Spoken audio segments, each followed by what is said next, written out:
Un saphir peut valoir quelques dizaines d'euros ou atteindre des sommets vertigineux, et cette différence tient souvent à un passage en four, appelé la chauffe, le traitement le plus répandu en gémologie puisqu'il concerne plus de 90% des saphirs du marché.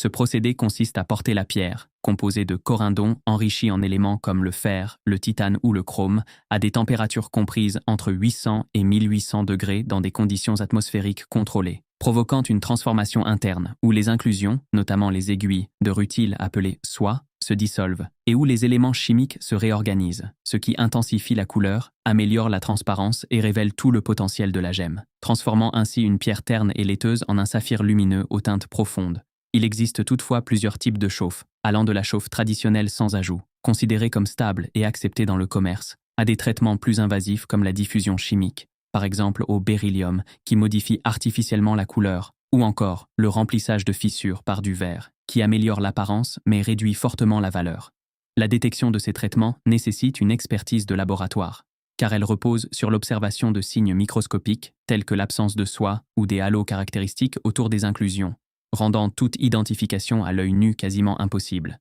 Sur le plan économique, un saphir chauffé correspond aux standards du marché, tandis qu'un saphir non chauffé, beaucoup plus rare, peut voir sa valeur multipliée de façon spectaculaire, parfois jusqu'à 10 fois ou davantage, ce qui en fait une pièce particulièrement recherchée par les collectionneurs.